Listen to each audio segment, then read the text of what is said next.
La festa del Santo Rosario ci ricorda un evento straordinario nella storia della cristianità: la vittoria della flotta cristiana contro i turchi nella battaglia di Lepanto. Quel giorno una minaccia devastante si stava per abbattere sull'Europa.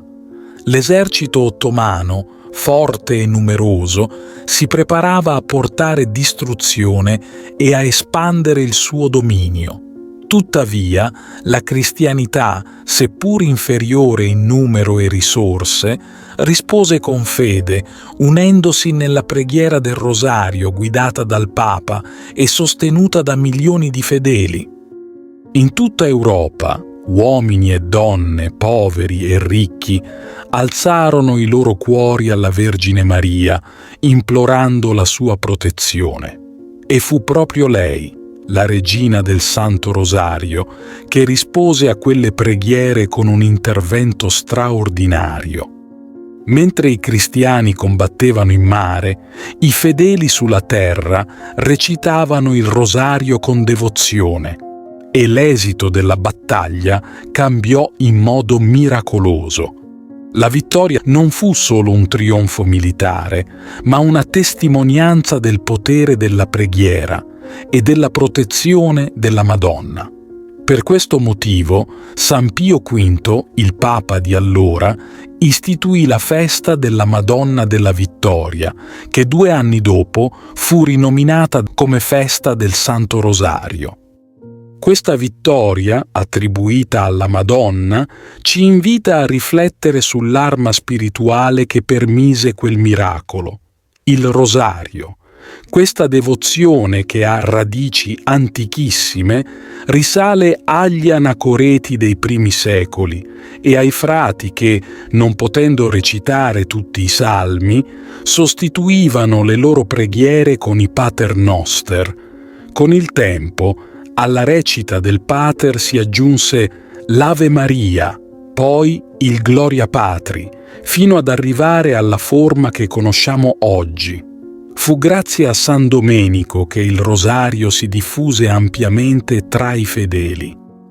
La tradizione racconta che la Vergine Maria stessa apparve a San Domenico, dandogli una corona e dicendogli che, con quella preghiera, avrebbe combattuto e vinto gli errori e le eresie che minacciavano la fede.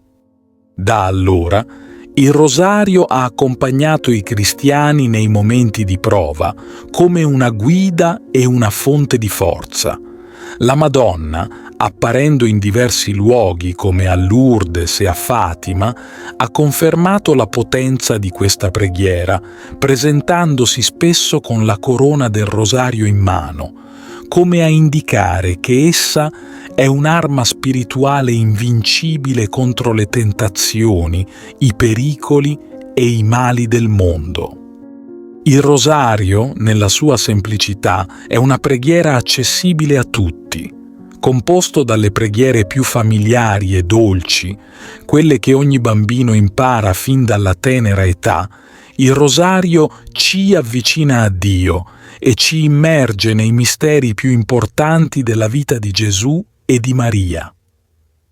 Ogni decina del Rosario è un'occasione per meditare su un mistero divino, per riflettere su come la vita di Cristo e della Vergine possa ispirare e guidare le nostre azioni quotidiane. Non basta però recitarlo in fretta, come una formula ripetuta meccanicamente. Il Rosario chiede devozione, pazienza e concentrazione. Mentre le nostre labbra pronunciano le parole delle preghiere, il nostro cuore e la nostra mente devono concentrarsi sui misteri che stiamo contemplando.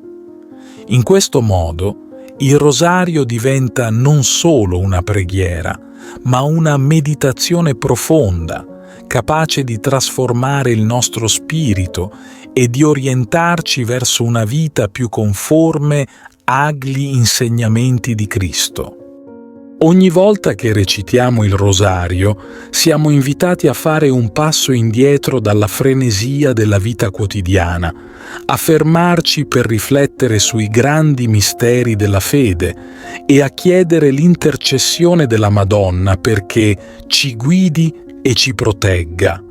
È una preghiera che ha attraversato i secoli, portando pace, forza e speranza a milioni di persone.